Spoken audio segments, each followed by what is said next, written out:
Hey guys, welcome into the YouTube show for the college fantasy football site. Week 10 now is upon us. My name is Joe DeSalvo, the voice and now the face of the college fantasy football site, and we are going to talk about Week 10. We've got a bunch of stuff to get to tonight. I've got sort of an agenda. I put it out there on Twitter a few minutes ago to try to drag a few of you all in. I know we've got a few games going on tonight with fantasy implications and for some of you guys playoff implications on the line. So I went ahead and posted and published the start bench piece on the site already earlier today to try to help you guys get ahead of the game, get ahead of the curve. It's such a big week here, week 10. Playoffs starting in some leagues, playoffs right around the corner in others. We've got 1, maybe 2 weeks in some leagues, depending on how far your playoffs go. So I went ahead and threw up the start bench article. So we will not get into start bench tonight. I actually added a few more names on there for you guys this week. And this was just one of those weeks. I looked at the slate last week and it was really cut and dry. I thought we had a lot of clear-cut start benches. I thought there were enough injuries and significant injuries to leave guys on the sideline. I was really all but sure that Mackenzie Milton was going to go play this week. I thought last week was their last game was just precautionary. And so I feel like that with a bunch of guys this week. We'll get into that as we go over the slate. But I want to go ahead and touch on a few things as I mentioned out in the tweet that I sent out a little while ago. First of all, I'm going to start off and just mention the total points in-house league that we have set up for the college fantasy football site. We had over 100 people register in the preseason. I think we're into maybe about 60 active participants. It's getting late in the season now. Obviously, prizes for some of the top finishers. We're also awarding prizes for the guy that posts or girl that posts the highest score in any particular week. And I think right now that's Trojans, who posted 501 in the opening week of the season. So while I'm mentioning Trojans, I'm looking at the live standings right now. He sits in third place. He had been in first place all season long, and it wasn't until this week that he lost his grasp on the lead. But that's Kevin Duran. And Kevin, what a job you've done this year. Right now you're holding on. I would say right now it looks like you've got to be somewhere within about the top 20 to 25, be within about 300 points. I think that's realistic striking distance right now. From the looks of it, I would say it's going to be really tough to catch some of the guys near the top. Hats off to you guys that are sitting in the top 10, fighting Gamecock number 1, Clark Robinson, who took over the top spot. I have climbed to number 2, so I'm making a charge up the leaderboard and coming after you guys. Trojans in 3rd, Jester to Trife sitting in 4th, Fear the Ear 5th, Red Raider 6th, Team Razor Eaters 7, Takeo Spiked You at 8, UB Bulls at 9, and Swarm 18 at 10. Hope to say a number of your names coming up in the coming weeks. It looks like we have a few weeks left, but it's going to be a tight race. I am hoping at this time next week when we're sitting on the show, I can tell you that I'm back up at the top. But you guys are putting up a fight, and I'll tell you, it's going to be a battle all the way to the end. And we got some T-shirts and some 2019 stuff too that's on the line for you guys. And of course, I have a T-shirt, so I'm good to go. I'm playing for pride. I'm kind of setting the pace for you guys. So. Congrats to all you guys that are up there on the leaderboard. Also, we get into week 10.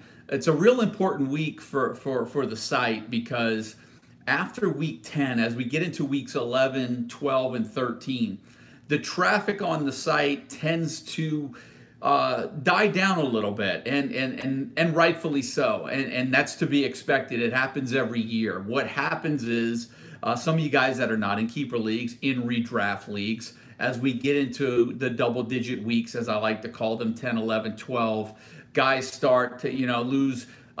They get away from their teams.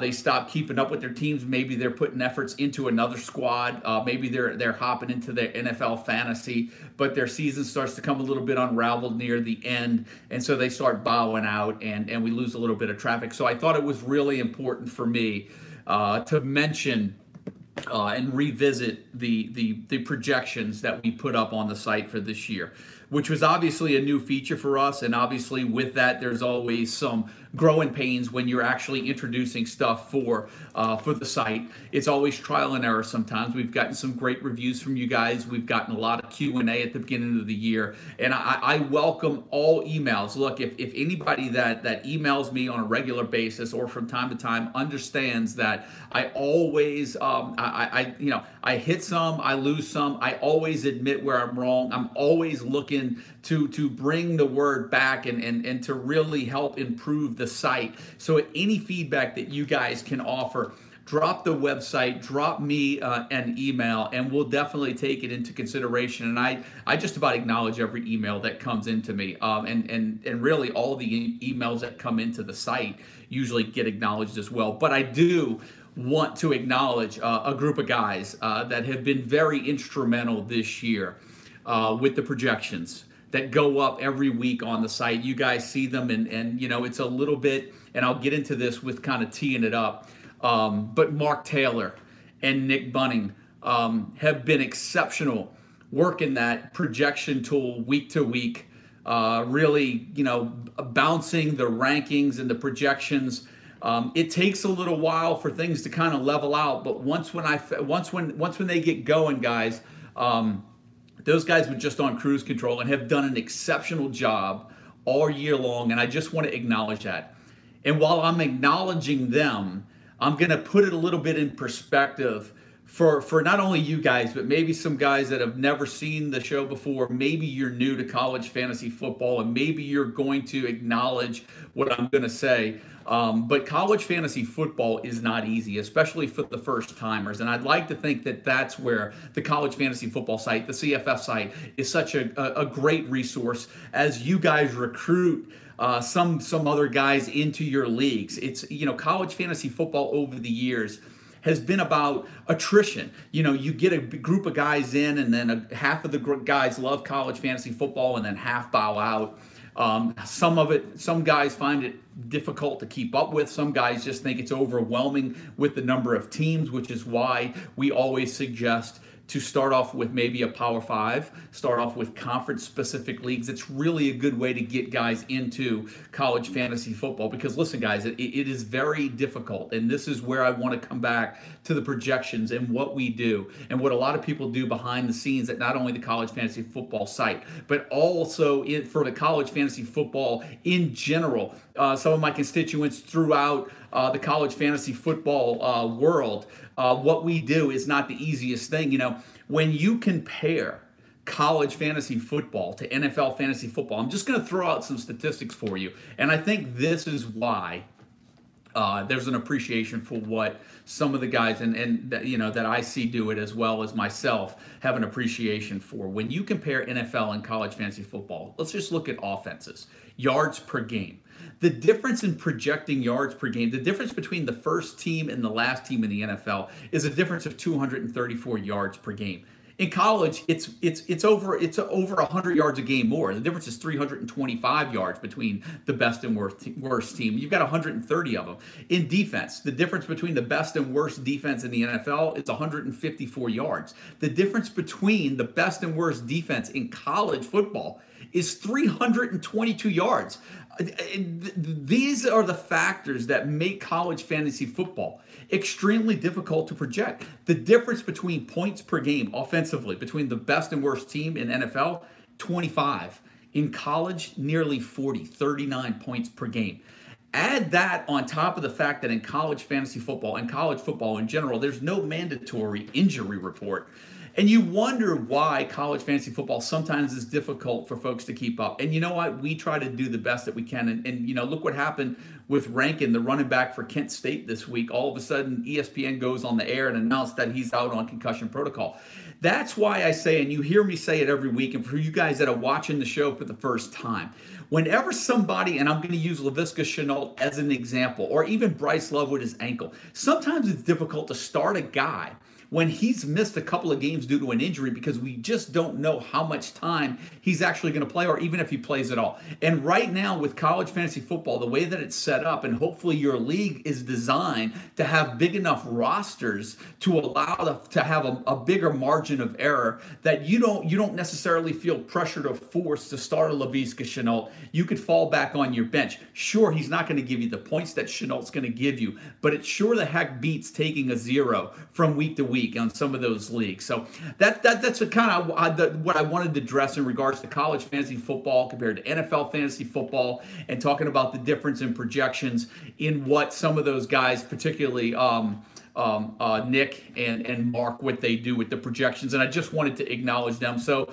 for me to you guys on the show, I just wanted to publicly thank you guys for all you've done this year, and I look forward to continuing that work with you guys into 2019. So that's going to kind of go ahead and address all of the housekeeping stuff. We're going to go ahead and get right into the schedule. If you're just coming in, I posted the start bench on the site earlier. I wanted to save a little time. It looks like it's going to be a little bit of a blessing. Got some games going on. I know UCF is locked up in a tight one right now. So hopefully that looks like they're about to go to halftime, and you guys will be off. We'll be off so you guys to catch the end of that game, and who knows what will happen to see if the Knights can keep their win streak alive. But we're going to go right into the slate, guys, and we're going to go ahead and jump into tomorrow night's matchups and start with Pitt playing at Virginia. You know, last I heard, there was some inclement weather that was moving into the area that will affect the outcome a little bit, that will affect whether or not you play the Perkins, the Ollisons, or the Zacchaeus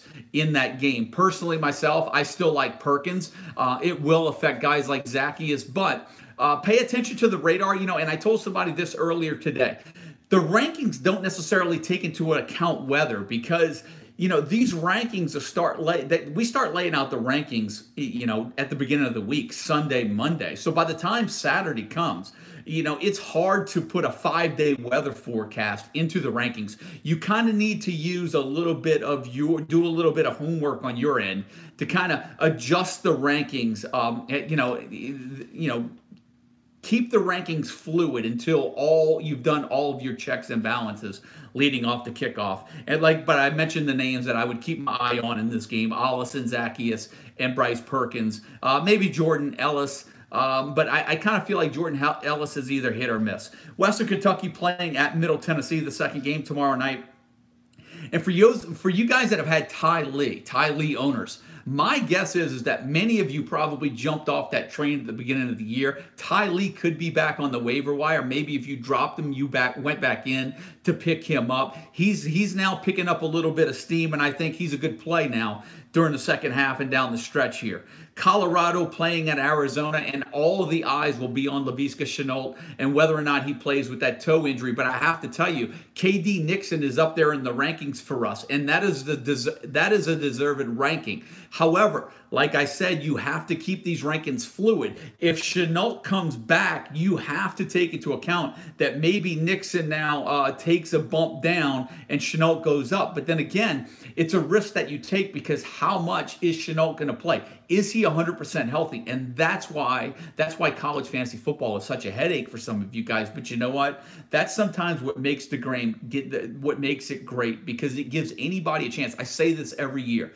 College fantasy football is all about getting, you know, when you play NFL fantasy football, the guy with the best team usually is the best guy with the best team from start to finish, and it takes a miracle to upset the guy in the playoffs because he's stacked, and there's not much you can do in free agency to make a play and narrow the gap. College fantasy football is different. Injuries play a factor, waiver wire plays a factor, and it's all about getting to the playoffs. You get to the playoffs, let matchups take over, sometimes injuries affect it, and sometimes those lower seeds come back and wind up winning the leagues. It's all about getting into the playoffs. Don't forget that, guys. Really key point as we move into this weekend. And right now with Arizona, J.J. Taylor is hot. I think you got to ride his hot hand. Do I love J.J. Taylor? Do I love the matchup? I don't. But it's hard not to like him this week going up against Colorado. I think he's got to be in that roster, but it just depends on your depth. But right now, J.J. Taylor, Arizona's offense is riding him. We knew the struggles that Khalil Tate was having. Khalil Tate sidelined with the ankle. That ankle still cannot be 100%, but right now, J.J. Taylor is the guy to own in that Arizona offense.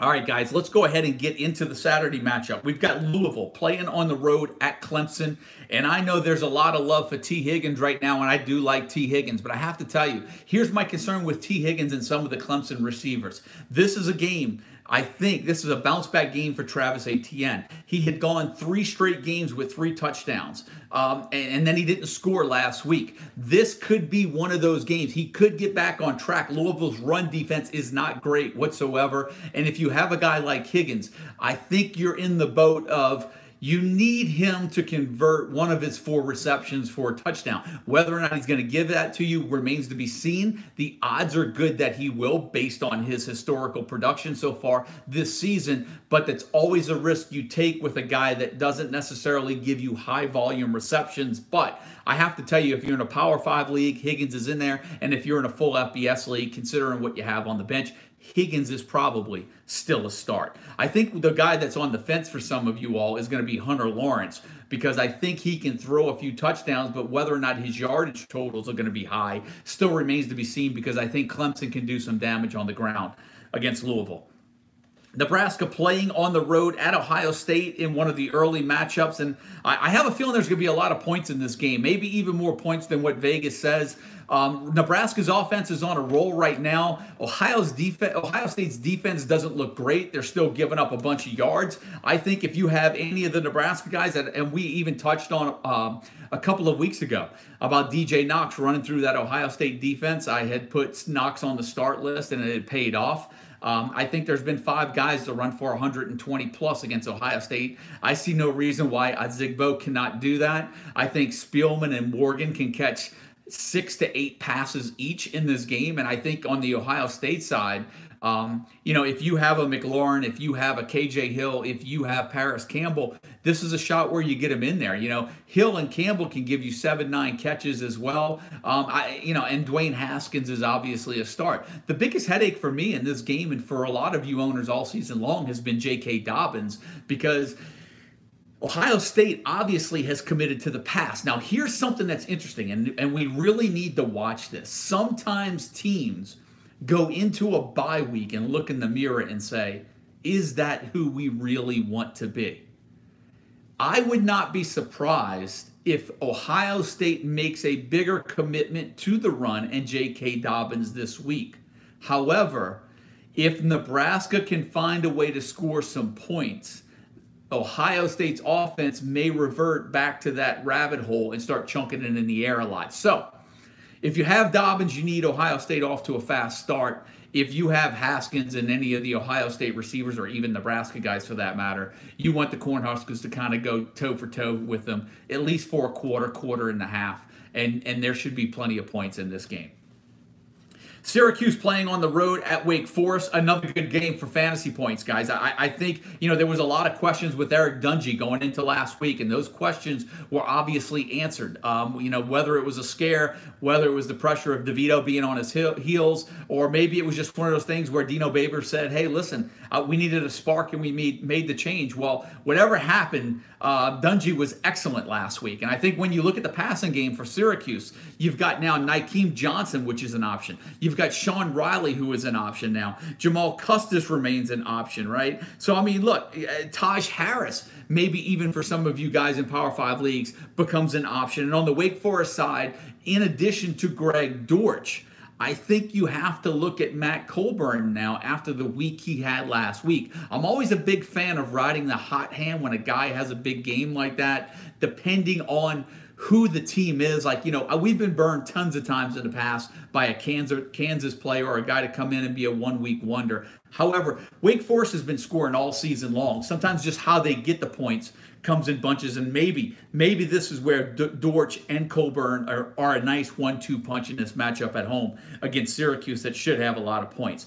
Texas A&M playing at Auburn. I think for me, this game comes down to the Sternberger, the tight end for A&M, and Travion Williams and Jatarvius Whitlow for Auburn. Auburn, who I think there are not going to be a ton of points scored in this game. I'm actually worried for fantasy owners for both of these guys. I believe Travion Williams is suggested to be on our bench list, and I think the only reason Whitlow survived the bench list is just because Auburn is at home in this game. But if you haven't seen the start bench list, it is up on the site already. First time all season. I have posted it before the show. So after that, you can go, if you guys haven't checked it out, can go right onto the site and check out the start bench. South Carolina playing on the road at Ole Miss. If you've got Ole Miss, you've got Jordan Ta'amu, you've got Scotty Phillips, who's on our start list. He's in there. A.J. Brown, DeMarcus Lodge. I think these are all good plays. Power 5 or full FBS leagues. And I think over on the South Carolina side, you've got Brian Edwards, you've got Debo Samuel. And I think this is a game where if you're sitting there with Rico Dowdle on your bench, this could be one of those sneaky plays where Rico Dowdle pays off for you against an Ole Miss defense that isn't that good. Rutgers playing on the road at Wisconsin, and for me, this comes down to one thing. It comes down to Jonathan Taylor being able to find the end zone. We know that he more than likely is going to run up 100-plus yards.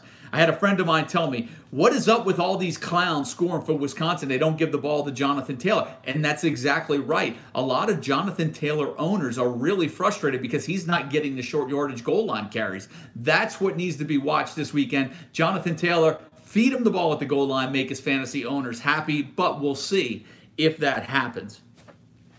Michigan State playing on the road at Maryland. For me, not a lot to like in this game. Power 5 league, maybe Big Ten. You're looking at Darrell Stewart, maybe L.J. Scott. Not a lot to love in that game. But let's go to Oklahoma State playing at Baylor. And for me, Charlie Brewer is the X factor in this game. For me, that determines whether or not Jalen Hurd, guys like Jalen Hurd and Denzel Mims are actually going to be fantasy factors in this game. On the Oklahoma State side, right, we've got Taylor Cornelius. We've got Justice Hill, who I do think has definitely underperformed this year. And then you've got Tylan Wallace, and even if you wanted to take a shot, maybe with a Tyron Johnson, maybe he's a long shot that you take this week in some type of a Power 5 league in a game. And really, if you're an Oklahoma State owner, fantasy owner of those players that I just mentioned, you really want Charlie Brewer to play in this game. You do not want a blowout. You want the Cowboys, to have to score in bunches, and that Cowboys defense has not exactly been shut down this year. So Baylor could put up some points in this game, and that's really what you want if you're an Oklahoma State, if you're a fantasy owner of the Oklahoma State players. Iowa State playing on the road at Kansas in another game where you want the home team to score some points here. You want Kansas to score some points. Last week I gave a shout out to Puka Williams. He scored a couple of touchdowns. I'll give him a shout this week. I think he's got potential to be the fantasy factor for the Kansas side. Over on Iowa State, it comes down to 4 names for me. Quarterback Brock Purdy. Running back David Montgomery, who I think is in for a monster week this week. If you have him, I think he's a must-play. You've got Hakeem Butler, and then you've got Tariq Milton, the wide receiver. Those two guys are worth a shot, especially Butler. And Milton, if you need another play in a Power 5 league, maybe full FBS, he could be a sleeper for you also in this matchup. Air Force playing on the road at Army, and so far Air Force haven't had any problems scoring points, even though their record hasn't been great. So for this matchup, you're looking at Isaiah Saunders, you're looking at Kelvin Hopkins, the 2 quarterbacks, and if you're looking for a third play out of this game, remember Cleveland for Air Force has been injured for a couple of weeks. You're probably looking no farther than Darnell Woolfolk, the fullback of Army. East Carolina playing at home against Memphis, and last I saw, Darrell Henderson is probable. It looks like he's going to play. College Fantasy Football's #1 running back is back now. Comes with a little hesitation, right? Hopefully he's back to 100%, but I would have to think that Darrell Henderson is going to get the bulk of the carries in this game, and I think he is going to be a solid play. If you have Patrick Taylor, maybe this is another game where you sneak him in there. Maybe Henderson doesn't get a heavy workload given that he just got hurt. Taylor sneaks in a few more carries, finds the end zone for you. Could be a sneaky play in a full FBS league. And Trevon Brown, East Carolina, makes me smile. I thought highly of Trevon Brown at the beginning of the season. There was a cancellation. For me, to say he was a disappointment in the first part of the season would be an understatement. I will make an argument that he has been a little sneaky, quiet, good the past 5 weeks. I mean, or 6 weeks. He's had 4 games of at least 90 yards. He just hasn't been scoring well, guys. He's gone off in the last couple of weeks, and hopefully with the change at quarterback, that has helped Trevon Brown. He is in our start list. Go look at his numbers over the last couple of weeks, but get Trevon Brown in your lineup. I believe he's a top 10 fantasy receiver for us this week.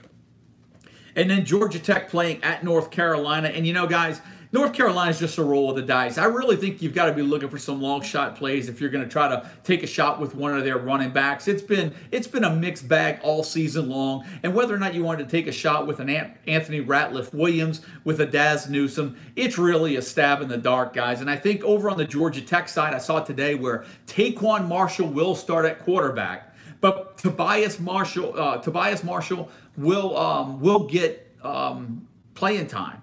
So, I'm sorry, Tobias Oliver will get playing time. And so it's hard to suggest starting either of those guys, because could it be a situation where they ride the hot hand, and if you start one and not the other, you're done. It's too late in the season to be pulling stuff like that, guys. And if you're sitting on Georgia Tech quarterbacks right now, particularly in Power 5 leagues or full FBS, you really need to think about saving that roster spot for somebody else, because you can't go into a week this late into a season with a guy that's 50-50 to play when he's healthy. And then for me, Jordan Mason, the running back as well, is also a decent play as well. I'm going to show you. Look at these notes right here, guys, and I'm sure somebody's going to try to take a still of that and look at it. But there's a lot of stuff to go over these last few games, and I really, if I could just find a few names for some of you guys that are really in search for some deep sleepers in these leagues, I hope I find them. So let's go over them. We'll go over them as quick as we can. But Texas State playing at Georgia State. I think both quarterbacks in full FBS leagues could be sleepers here. Willie Jones, Dan Ellington. I'll tell you what, Dan Ellington for me would have been a sleeper on my start list a couple of weeks ago, but he's been banged up for a couple of weeks, landed on the injury report, and so I had a little concern about being too confident in telling people to get him in their lineup. I wish I'd have known he was going to definitely play both of those weeks, but if you get a chance, you're in a full FBS league, go look at quarterback Dan Ellington for Georgia State, look at his stats, look at the draw he's got this week, and tell me that guy's not a sleeper quarterback for you if you play in a full FBS league.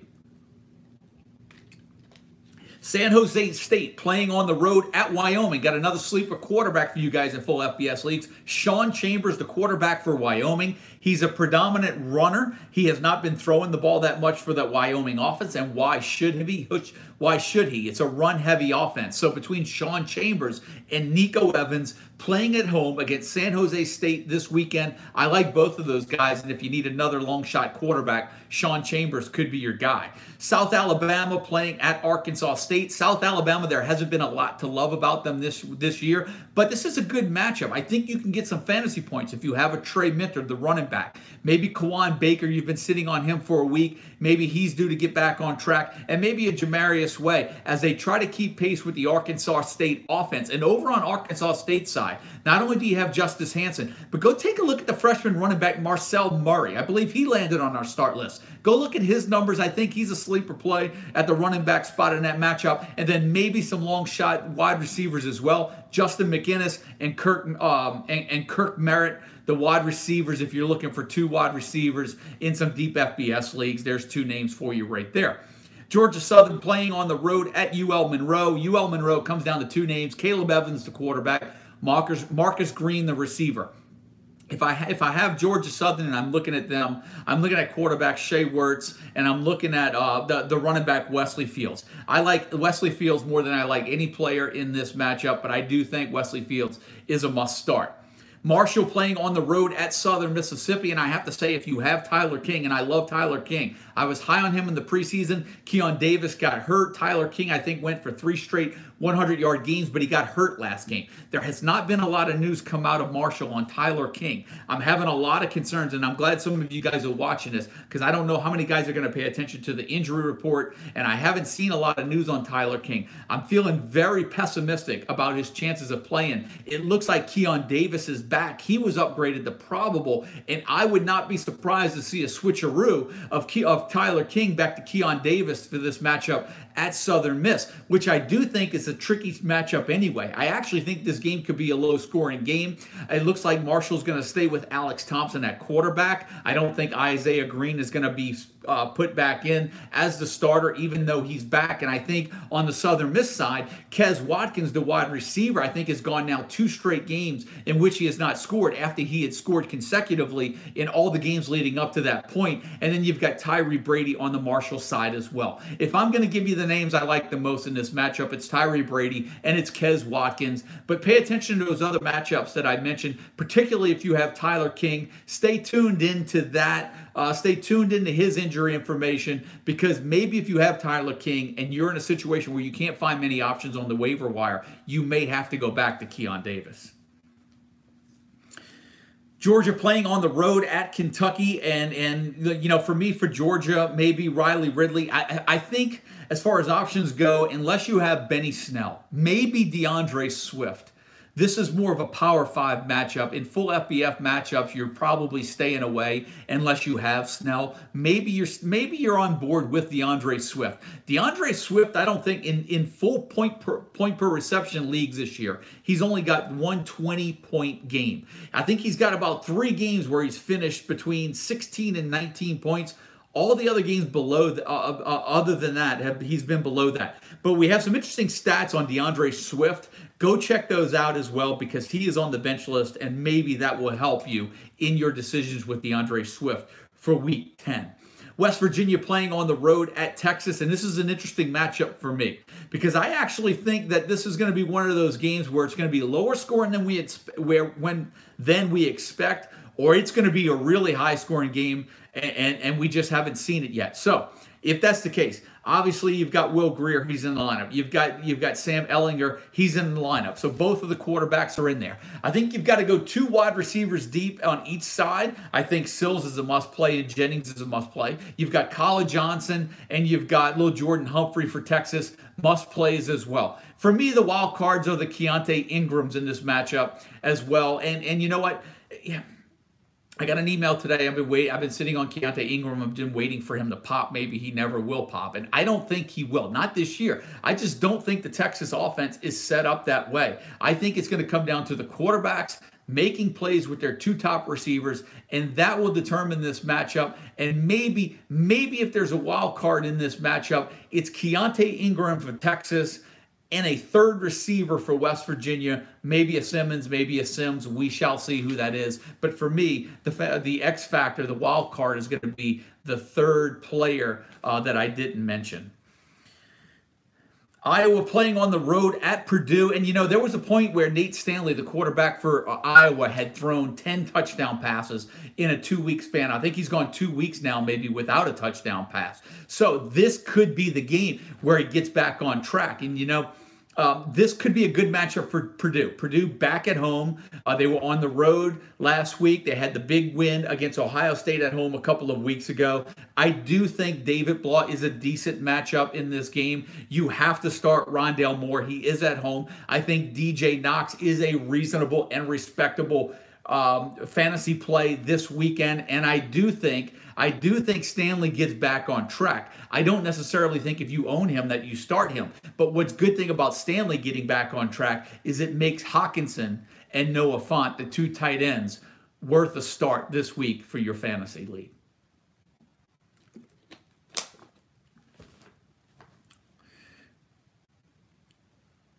Liberty playing on the road at UMass, and that is a 2:30 matchup, guys. And I have to tell you, last week I was all on board. I said if you watch this show every week, I said I was going to wind up jinxing, giving the UConn a reverse jinx because they had given up 650 yards a game. And I said, because of what I was saying, that they were probably only going to score, or UMass was only going to score 21 points that last week. I said that, I believe, on the show, and I believe UMass hit exactly 21 points. But, you know, I did jump off the bandwagon in that game once when I saw the bad weather was moving in. I want to say at halftime of that game, there might have only been about 30 or 40 yards passing. So most of that game was played under bad weather. And given those circumstances, some of the numbers put forth by Andy Isabella was still pretty good, and Comus actually came out with decent numbers as well. Well, here's another matchup, guys. Liberty against at UMass. I think Comus is a good start. He's an under-the-radar FBS quarterback this week. You've got Andy Isabella, who's up at the top of the wide receiver rankings for us. You've got Marquise Young, who's even an option at running back as well. And on the Liberty side, you've got Stephen Calvert, the quarterback. You've got Antonio Gandy Golden, who's just been golden at receiver when he's healthy. You've got Freddie Hickson, right, the running back. Now, take a note of this. Freddie Hickson, I believe, has gone 5 straight games with at least 20-plus carries. I think he's got maybe 3 100-yard games in the last 4. But Kentori Matthews does return this week. So it'll be real interesting to see. I saw where he's listed as probable. If he cuts into Freddie Hickson's numbers, I would argue that if he does, it might be just a little bit. But here was my argument with Hickson that I had with Jefferson for Oregon State earlier in the year, once when Artavis Pierce was out. When a guy gets hurt and then the guy that comes in for him early in the year has a season that he's having, like Hickson is having, I don't think you just go ahead and insert Kentori Matthews back in his old spot. I think it's Hickson's spot. Now, I think he's the starter, but you never can tell with some of these smaller schools. I never can tell. No one can. It remains to be seen, and I just want to throw that disclaimer out there and make everyone aware that Matthews is returning this week for Liberty. UTEP playing at Rice, and I think this is a bounce-back game for Austin Walter, the running back, who had such a good first half of the season and really has gone missing. And I would not be surprised if he was dropped off of some fantasy rosters. Could be sitting out there in the waiver pool, could go back in and get him, and he could have a bounce-back week this week, and it's just because of the matchup at home against UTEP. South Florida playing at home against Tulane. I like Darius Bradwell. I think Corey Dauphine could be a long shot play for you guys over on the Tulane side, but I do like Darius Bradwell in this matchup. That South Florida run defense has not been good at all. They're in the bottom, I want to say maybe bottom 10, bottom 15 teams of college football in allowing in the rushing yards allowed per game. On the South Florida side, a lot of questions coming in this week. Jordan Cronkrite and Johnny Ford. And here's my take, guys. I think sometimes this is where you have to look more into the situation. You have to have a little bit more context than just reading the fantasy numbers. In my opinion, Jordan Cronkrite is still the guy to have in this offense. Why do I say that? Johnny Ford is 5'5", 165 pounds. He's a dynamo. I mean, he's electric, right? But all things considered, when a guy's 5'5", 165 pounds, I mean, I could stuff him in a dresser. He's not that big. You're not going to run him between the tackles. For me, you want to have Jordan Cronkrite in your roster, in your lineup. He's the guy to have.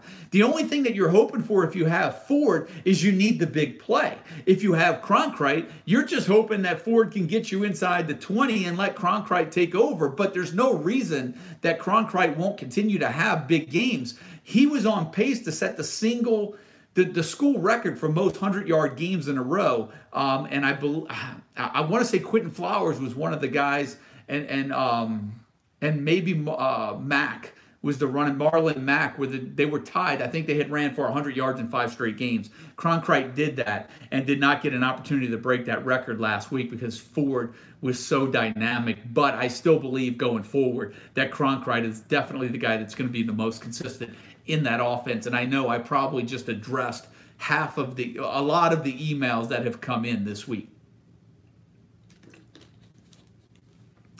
Cincinnati playing at home against Navy. And like I said last week, guys, I think it's kind of steer away from Navy right now unless you get Malcolm Perry as a slot back. But most guys have to start him in that quarterback slot, and it's not worth the start for me right there. I think this is a game for Desmond Ridder and Michael Warren. And Michael Warren last week did not score a touchdown for the first time this year.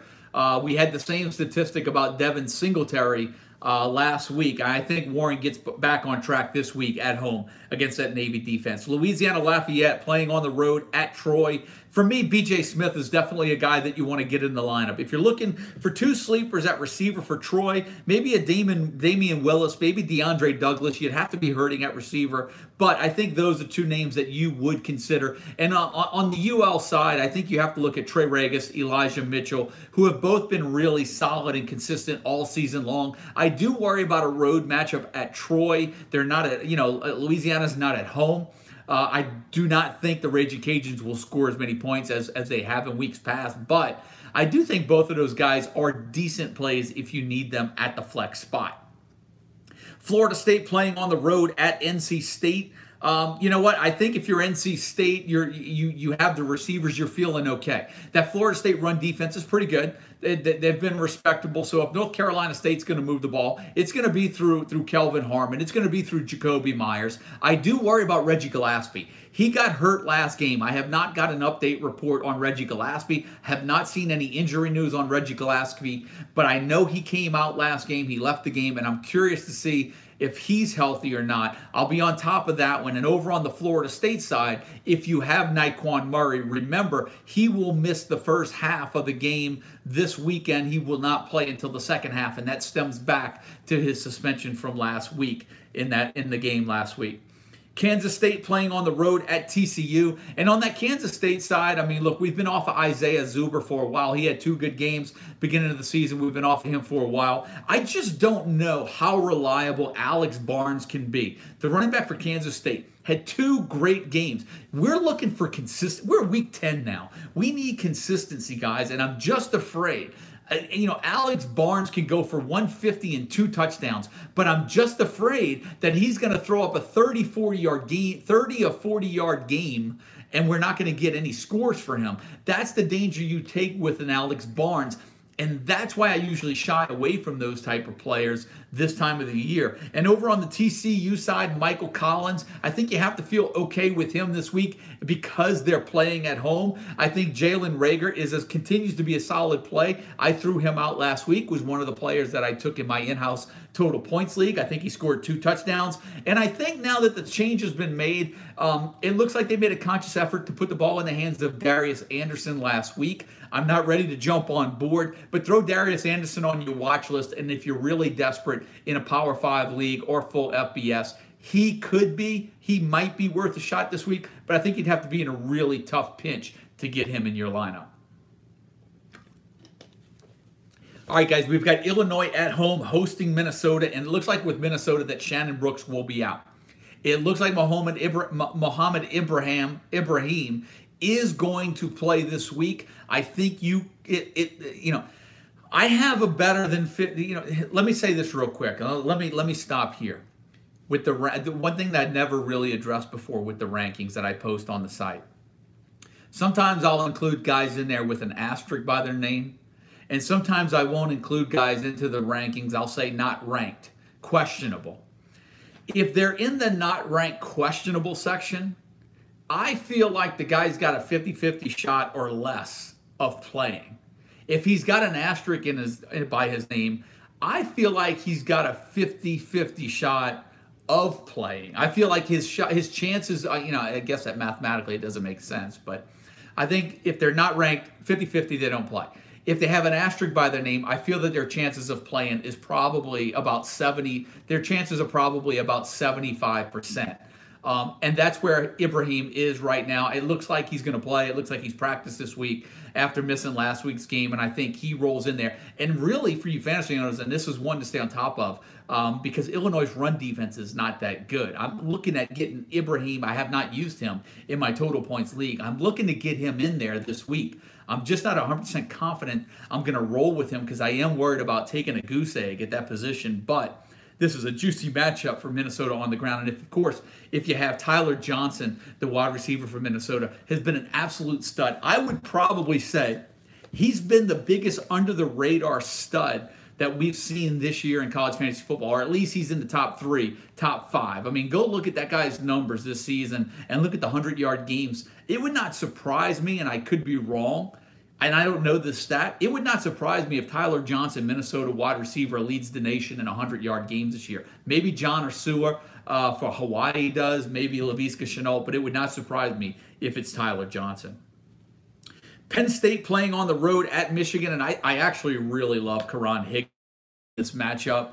And, you know, here's one thing that you guys, I had something pulled up. I sent this out in my notes and observations over the weekend because for me, and I highlighted it, I thought it was just the stat of the week. You know, every once in a while, you know, 2 weeks ago, it was the Devin Singletary stat where he had gone, you know, so many games without, you know, scoring. For me, this week's stat of the week was about Trace McSorley, quarterback at Penn State, you know. And here it is for you guys that do not get the notes and observations. Here's a note on McSorley. And I think he's on the bench list, so maybe this note is in there. But Trace McSorley has not accounted for more than 2 touchdowns in a game now in 4 consecutive games. Okay, he's gone the last 4 games without accounting for 2 or more touchdowns, without accounting for more than 2 touchdowns. So he hasn't thrown a pass for a total of 3 in the last 4 games. If you take those 4 games out and go back to his previous 24 games, he has accounted for more than 2 touchdowns in 20 of those 24. So before his last 4 games, he had only gone 24. He had only not accounted for 3 touchdowns or more in 4 of those 24. He's not accounted for more than 2 in the last 4 games. And I think that streak continues. He will be hard pressed to account for more than 2 touchdowns going against that Michigan defense. And it'll be interesting to see if he poses any threat to that Michigan defense. But I'm worried about Trace McSorley and Miles Sanders in this matchup. And I think it's going to be about the Michigan defense, and it's going to be about Karan Higdon. And I think if you have Higdon, you're ready. You're ready for this matchup this week. I can see a big game from him. Boston College playing on the road at Virginia Tech, and obviously A.J. Dillon is back. Man, where have you been, A.J. Dillon? And many of you guys that have been following the site going all the way back to last year, I was on the A.J. Dillon train when Boston College was still on the John Hilliman train. I just, something about A.J. Dillon, I just love watching that guy run the ball. And Virginia Tech, I think you look at Ryan Willis, that BC defense is not that great. I would just argue that Miami's offense isn't that great, and you know, considering what BC did to them last week. But Ryan Willis is definitely a play, and Damon Hazelton, the wide receiver for Virginia Tech, is definitely in play this week. Missouri playing on the road at Florida in an SEC matchup. Interesting game here. You know, Drew Lock has not been putting up numbers in the against the good SEC opponents. I think this matchup is no different. I don't know if you start Lock. I think you have to start Albert O, the tight end. I think you get him in your lineup. I don't know if there's actually a game in which you would bench a tight end, considering there are very few good ones out there. But, you know, for you guys in Power 5 leagues, I think those are the only guys looking at Roundtree and Crockett. I still think if you've started them most of the year, you can ride them. I don't think Florida's defense is overwhelming. The problem is I think one of those guys are going to score. Maybe they both will. But I don't see one of those guys going for 125 and 2 touchdowns. I see more of an even 60-yard and a touchdown coming from each of those guys. And unfortunately, you're dealing with a timeshare. Over on the Florida side, I think Frank's the tight end in Power 5. I mean, Frank's the quarterback, Felipe Franks. The quarterback in a Power 5 league could be a sleeper play this week. I think LaMichael Pirine could be a decent play at running back.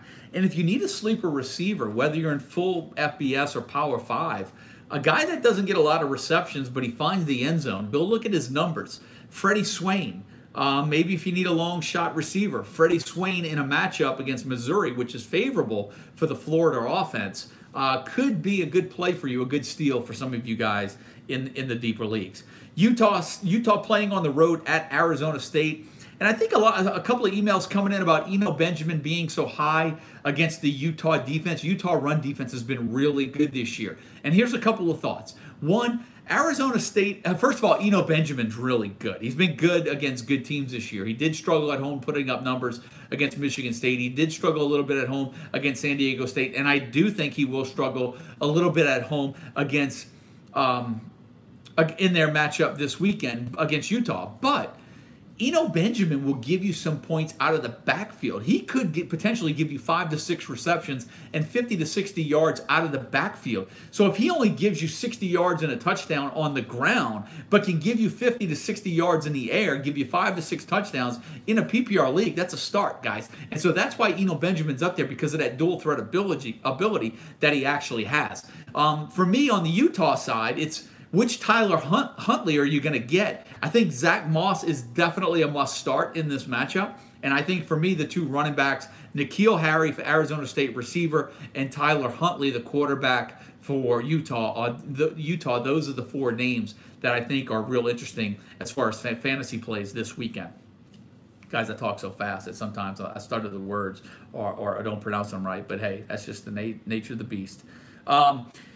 Just enjoy it, because all you can do is laugh at me, and I welcome that. So Charlotte playing on the road at Tennessee. Finally, a decent matchup for Tennessee. Whether you have Ty Chandler, maybe this is the matchup to sneak him in there off the waiver wire. Maybe Tim Jordan does something for you if they get ahead.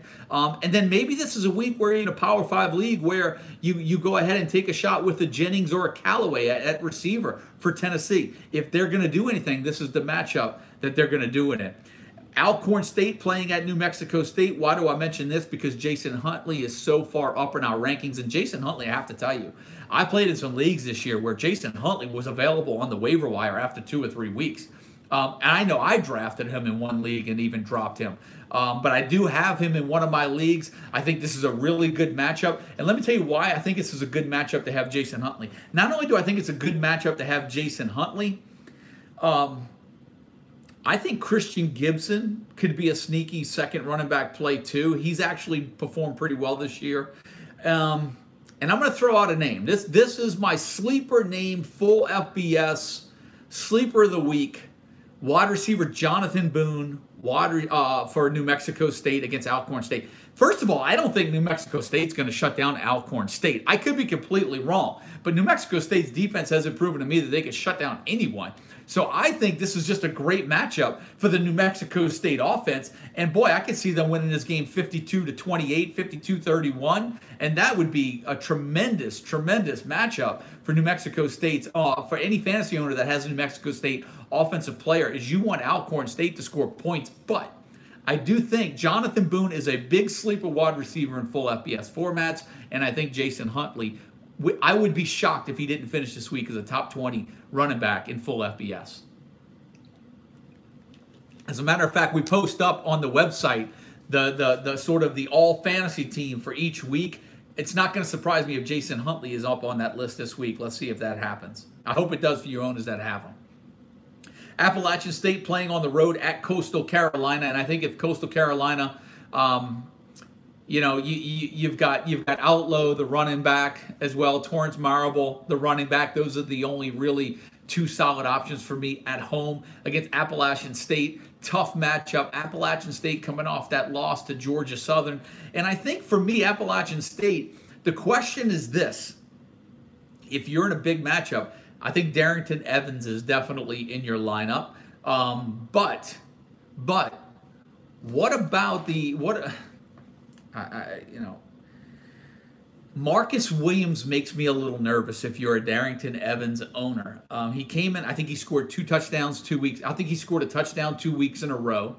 And it makes me wonder if Darrington Evans is going to kind of take over everything and kind of like how Jalen Moore was the lead back, or if he's going to split now with Williams.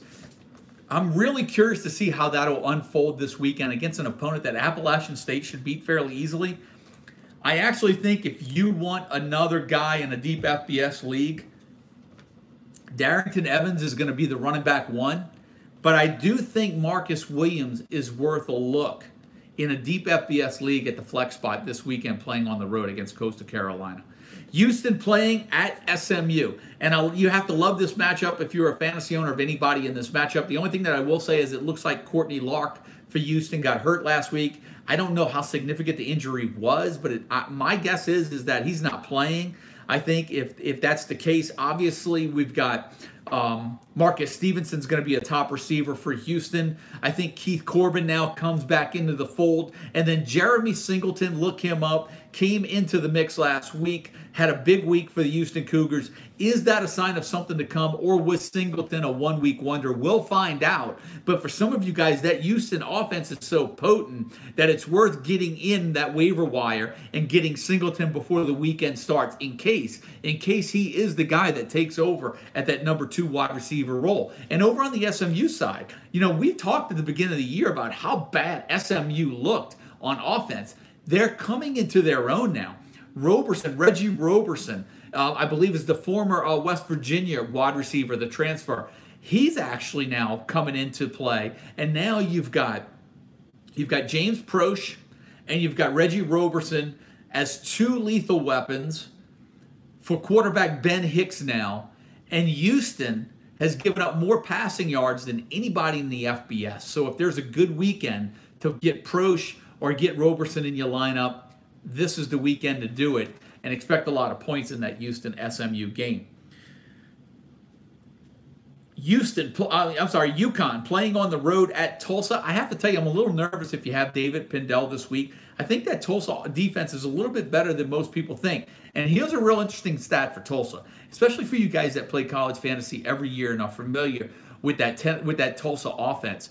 Shamari Brooks and Corey Taylor, neither one of those guys have scored a rushing touchdown in the last 2 weeks. To me, that's one of the more surprising stats that I saw over the weekend as well when I was doing some homework on some of the games and some of the results that were happening. Neither one of those guys have scored in 2 consecutive weeks. That is going to change this weekend. I'd be willing to guarantee that those guys, one of those guys is definitely going to score, and it's not going to be surprised. I would not be shocked playing at UConn. Remember how bad their defense is. That both of those guys find themselves in the end zone a combined total of 4 times. How are they going to get 4 touchdowns, whether it's 4-0, 3-1, 2-2? Somehow, some way, my prediction of the week is Shamari Brooks and Corey Taylor, if they both play, will somehow total 4 rushing touchdowns in that matchup.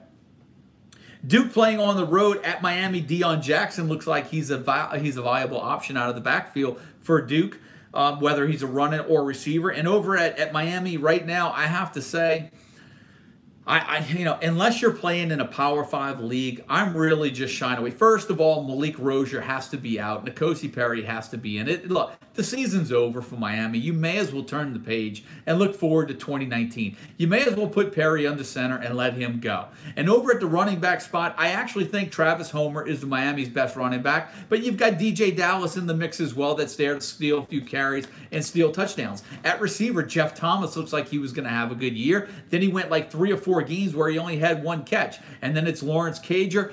The Miami offense is so unpredictable that you have to bail. You've got to jump ship on the Hurricanes, and it's unfortunate that I'm saying that, but you have to have a safer option at this time of the year. And unless you're in a Power 5 league and you're really desperate, I'm staying away from Miami's offense this week.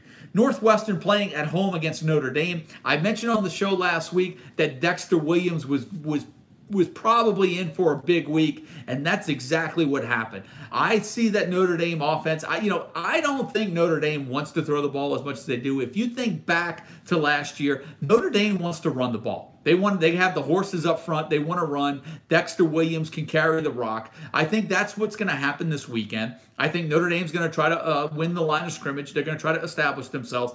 I actually think, and I could be wrong, I could be completely off my rocker here, but I just don't know if Notre Dame has had, on paper, at the beginning of the year, probably the toughest schedule in the nation. If you go back and look at Notre Dame's schedule and look at it from a preseason perspective and saw that they had USC, Stanford, who am I missing? USC, Stanford, Florida State. I mean, the list goes on and on. The teams that have been on the Notre Dame schedule was crazy. It's not Notre Dame's fault that the teams that they're playing just aren't as good as they usually are. I mean, USC is not what they are. Florida State won't be as good as they are when they play. This might act. I could be off my rocker. This could be Notre Dame's toughest matchup for the rest of the year, playing on the road at Northwestern, a team that will try to match them in some type of physicality. I mentioned last week that Isaiah Bowser was the future at running back for Northwestern, and he looks the part. I think if the guy stays healthy, he's going to be really special. And if you're in a keeper league and you have Isaiah Bowser, you're sitting on a gold mine right now. I actually think Isaiah Bowser is going to be that good. It'll be curious to see what kind of a role Bowser plays in this game, because if Northwestern is to have any shot, he's got to get 20 to 25 carries this week. So a lot of you fantasy owners are going to email me, because some have, do I get Bowser in my lineup? And I have to tell you, it depends what kind of week you need. It depends who you're playing. It depends on your opponent. It depends on your bench. It depends on the guys that you have injured. But the one thing that you can feel good about Bowser, in all likelihood, that if this game is even remotely close, he's going to get 20 to 25 carries. And if you followed me and you followed my show, or you followed the website over the last few years, you know that I'm a big fan of high volume guys, high volume carry guys, the A.J. Dillons of the world, the Isaiah Bowsers of the world. And the reason why I like them is because more than likely, once when they get inside the red zone, those are your guys. And A.J. Dillon, he's a workhorse, but he's going to get the ball inside the 5. So he may give you 150 yards, but he might also give you 3 touchdowns. I think that's the potential that Isaiah Bowser has going forward. Now, I've probably wasted too much time talking about them, because I always put a jinx on everybody. So get ready for the 31-10 Notre Dame thrashing. But I thought I'd take this moment to talk about my love for Isaiah Bowser. Mississippi State playing at home against Louisiana Tech. If you have Teddy Veal, he's got a hot hand for Louisiana Tech. I'm just curious about the points that the Bulldogs are going to score in this game. And I think if you have Teddy Veal, you have to almost be playing, maybe not, I'd be on the fence in a half-point PPR. I'd almost have to be in a full PPR league to play Teddy Veal, who could give you 6 to 8 receptions in this game. But I have to tell you, this game is Nick Fitzgerald written all over it. I don't know what's going to happen at running back for Mississippi State. I don't know if it's going to be Kylan Hill. I don't know if it's going to be Eris Williams, but I do know one thing. It's going to be Nick Fitzgerald. It's going to be the Nick Fitzgerald show. I'm taking Nick Fitzgerald in my Total Points Fantasy League. I'm already locked in on him. Nick Fitzgerald will have a big week this week as long as he doesn't get injured.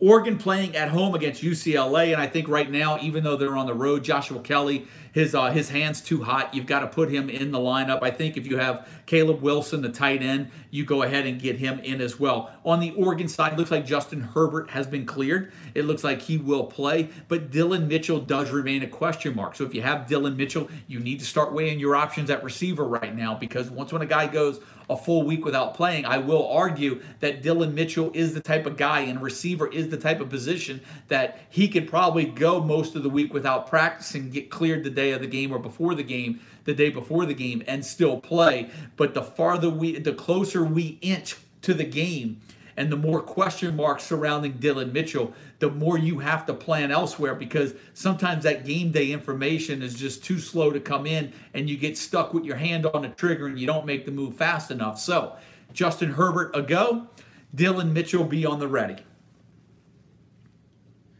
Florida Atlantic playing at Florida International, and I think obviously Devin Singletary is a start. Over on the Florida International side, I think you do have to give consideration to Devontae Price. You have to give Maurice Alexander some thought.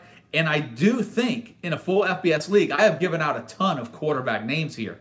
I do think quarterback James Morgan needs to be looked at. If you're in a full FBS league and James Morgan, quarterback FIU, is still on your waiver wire, keep in mind that he has thrown 2 or more touchdown passes in 7 of the last 8 games, and that's consistency. And if you need consistency from your quarterback to pair him with a Kyler Murray, a Nick Fitzgerald, or a Bryce Perkins, what better way to do it than with somebody that's almost a lock to give you 200, 250 yards and 2 touchdowns, and take the safer route and let the rest of your roster do the work for you. But take a look at James Morgan. Remember, Morgan, the Bowling Green transfer. UAB playing at home against UTSA, and for me, it's just all about Spencer Brown in that matchup. Oklahoma playing at Texas Tech, the highest over-under of the week. I don't know if there's any player in this matchup that fantasy owners are going to have on the bench. And I'm going to try to rattle them all off the top of my head. Whether you've got Kyler Murray, whether you've got Kennedy Brooks, whether you've got Trey Sermon, I think they're all plays. Marquise Brown, CeeDee Lamb, they're in there. Maybe you take a shot with the tight end, Calcaterra, you get them in there. Whether you have Texas Tech quarterback Alan Bowman, you get him in there. Whether you have Vasher, whether you have Hyde, whether you have Wesley, you get them in there. The only guys that I'm really worried about are Texas Tech running backs. But all those names that I just mentioned, and even the kickers, you go ahead, Siebert, Hatfield, get them in the lineup this week. All those names should be in the, I think the over-under in this game somewhere near 75, maybe even closer to 80. But you have any of those players, you're looking for a shootout, you've got to get them all in the game. Stanford playing on the road at Washington, and obviously for me, I think at this particular point, Arcega-Whiteside has got enough respect in college fantasy football that he's almost a must-start, particularly in even in full FBS leagues that require 3 or more receivers in a flex position. He's been really steady. On the Washington side, Myles Gaskin is a concern. It looks to me, and here's my opinion on Myles Gaskin, because there are a lot of questions on Gaskin. Gaskin was traveled last week. He dressed and he didn't play. In my experiences of following college football, even though he's a senior, if he wasn't that close, he wouldn't have traveled. I have to believe if Gaskin traveled and dressed but didn't play last week, he's almost a lock to play this week, much like Mackenzie Milton was as well. Here's the only problem for me, and this is why Gaskin is on my bench list. And if you haven't read it, go see it after the show and check it out. That Stanford defense, even though they're not great, Stanford's known for their physicality. Gaskin's battling a shoulder injury. One big pop, one big tackle, and all of a sudden now Gaskin's on the sideline in the middle of the second quarter. He doesn't return. He's got 40 yards, maybe a touchdown, but maybe he doesn't. Maybe he's got 40 yards in the middle of the second quarter, hits the sideline, and he's done for the day. Can you, and this is a question you have to ask yourself, can you risk that chance with Myles Gaskin right now, given what's on your bench? And that's a question fantasy owners need to ask themselves and look in the mirror this weekend. And I can't make all of those decisions for you, but I'm just trying to give you guys a little bit of what goes on in my mind before I hit submit and set my lineups on a weekly basis. Oregon State playing at home against USC, and I have something to say about this game other than the players. I actually think this could be a sneaky play for a guy like Cedric Ware, the running back for USC. Obviously, you've got Pittman, you've got Vaughns, JT Daniels now is back. Maybe Stephen Carr has a game where he comes out and it's only because now Clay Helton has taken over play call duties, but I think Ware against that Oregon State defense is definitely could be a sneaky play at the running back spot. And on the Oregon State side, I think you got Jamar Jefferson. You go ahead and get him in there as well. And here's what I'll say about this game.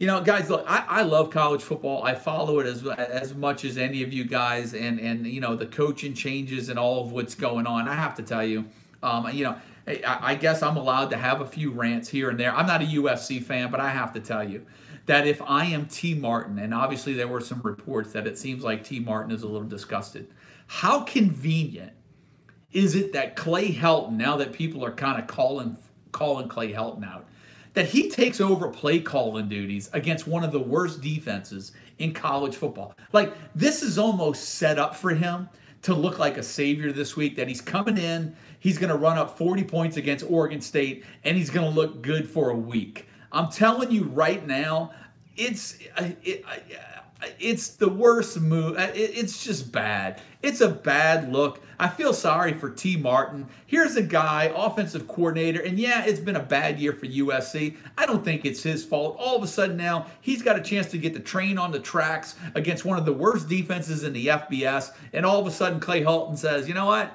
My job's on the line. I think I'm going to take over play call duties. We're going to go score 50 points, and people will change my perception of me. It won't last, guys. He's not going to last long. Don't worry about that. BYU playing on the road at Boise State. I'm not liking anything about BYU right now, but I will take a little bit of John Hightower for Boise State. I think you could maybe take a chance with Richardson. Obviously, you've got Madison, the running back for Boise State as well, and those are your fantasy options there. San Diego State playing on the road at New Mexico. And Chase Jasmine, here's one thing if you have Chase Jasmine. And if you have Juwan Washington, there are some reports now that Juwan Washington has been upgraded to questionable. And so here's what I say. There is a chance that Juwan Washington could play. If you're a fantasy owner of Juwan Washington, this is what you want to see. You do not want to start Washington. You want to see him get 8 to 12 carries, and he's good to go for week 11. If you're a Chase Jasmine owner, you do not want Washington to play at all, because at this particular point, I don't know how you can not start him against New Mexico, and you want Jasmine in your lineup, and you don't want Washington in there or even sniff a carry. But Chase Jasmine has not, that offense just has not been the same. And San Diego State wasn't great at the beginning of the year.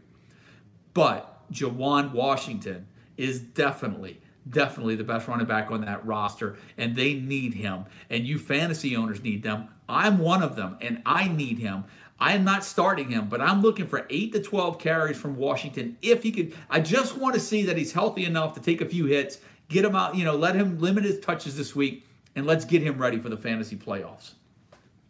Fresno State playing on the road at UNLV. If you got UNLV, Lexington Thomas, I think, is a borderline play against a really good Fresno State defense. Max Gillian, I think it's a risk if you're gambling on the UNLV passing game. And over at Fresno State, Marcus McMaryion, Keyshawn Johnson has been solid as can be.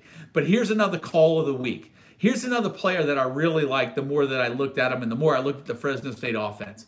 If Ronnie Rivers for Fresno State is out there on your waiver wire and you need a running back or you need a flex player this weekend, this is the matchup to get him playing at UNLV.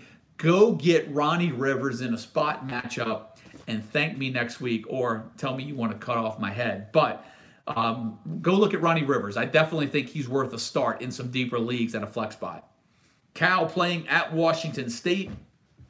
I think with Cal, it comes down to their defense, and it's all about Patrick Laird. I think Laird's in the lineup. For you, if you have Washington State, and there's a lot of you that have a lot of Washington State shares, Gardner Minshew, James Williams, Max Borgi. I mean, when you look at the receivers, right, you've got Patman, you've got Tay Martin, you've got Aesop Winston. The thing about Washington State receivers, it's like a lottery. You just don't know which guy. One guy will have two good games in a row. The next guy will have 2 good games in a row. You don't know which one's going to get it. You just kind of, it's like a gumbo, right? Washington State's offense, their running backs and their receivers when it comes to fantasy production, it's like a gumbo. I'm down here in New Orleans. We know what gumbo is all about. It's a little bit of this, a little bit of that, a little bit of this, a little bit of that, sprinkle a little bit of this. This flavor's good.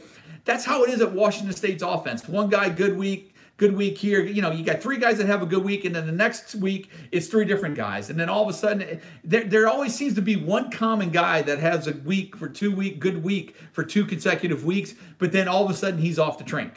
And that's what I see with Washington State. And I say that because it's hard to get off of Washington State players if you have them.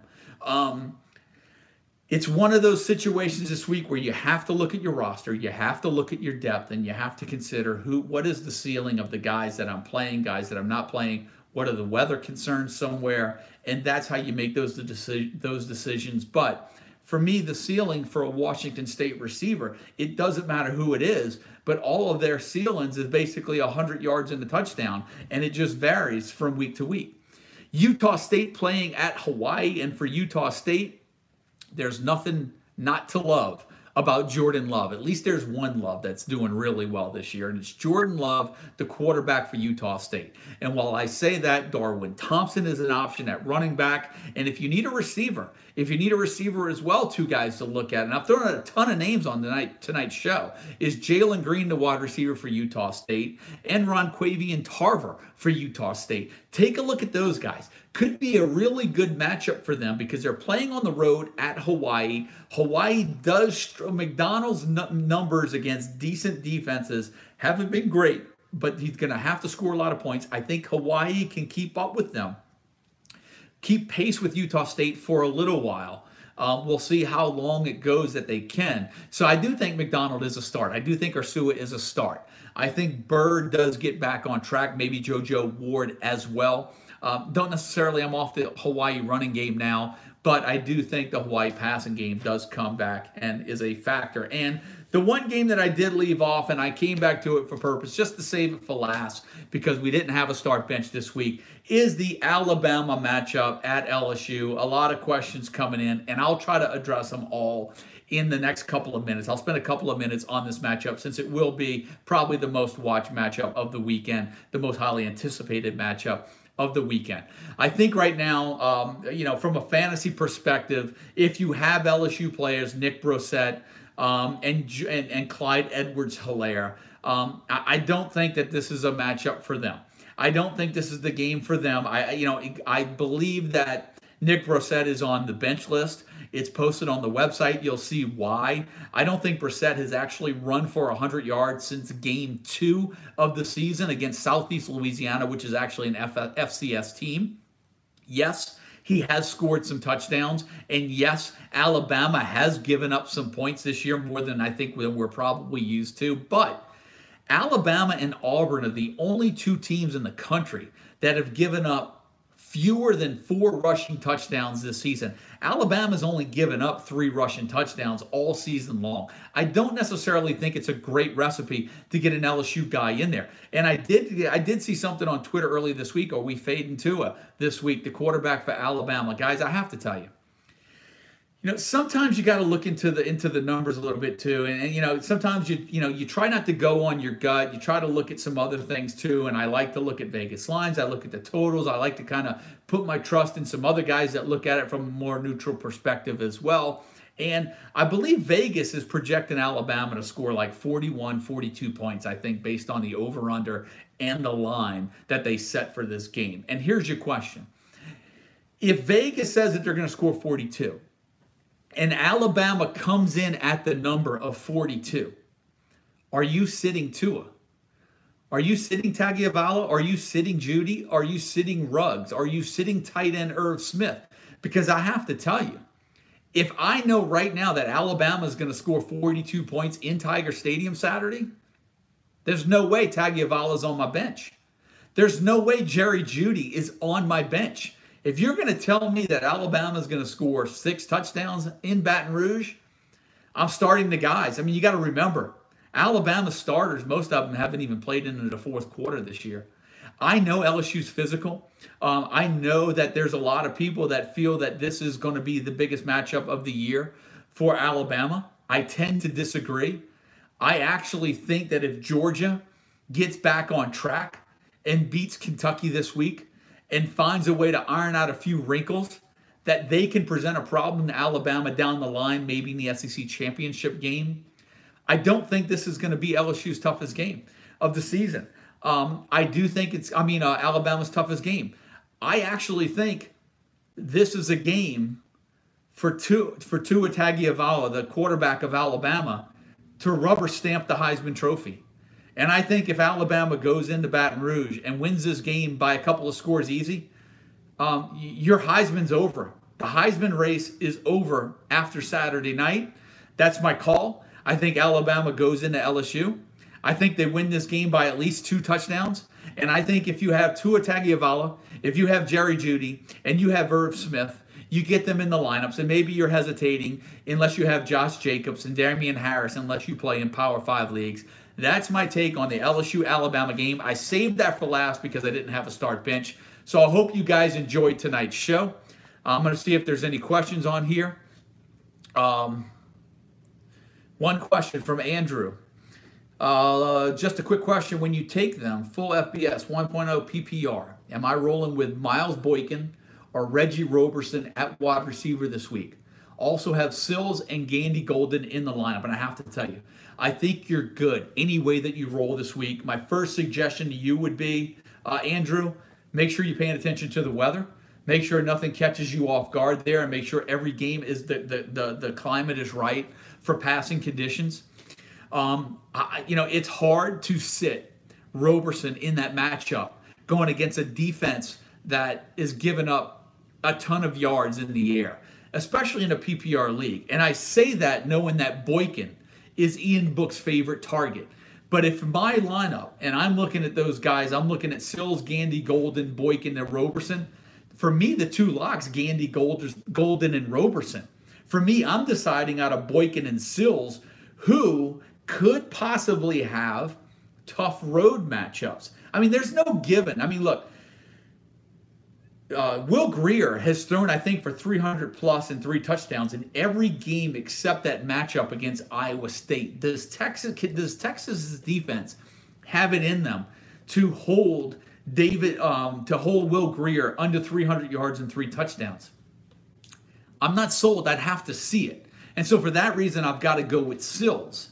If Northwestern and Notre Dame get into a slugfest to where Dexter Williams is running the ball 25 times, Isaiah Bowser is running the ball 25 times, well, now your snaps are limited. It's fewer plays in the game, maybe fewer pass plays for each team. Those are all of the intangible factors that I kind of look at in these matchups when I'm analyzing them. And for those reasons, because I like Sills in the red zone, I actually like Sills, Roberson, and Gandy Golden in those 3 matchup with Miles Boykin on the bench. Get him in a flex spot if you can. That's my call. I'm on record. Come on next week and tell me I'm wrong, and I'll be, but the way that I look at it, that's how I see it. Look, guys, I'm going to go ahead and let you all off. That's all the questions. Once again, my name is Joe DeSalvo, the voice and face of the college fantasy football site.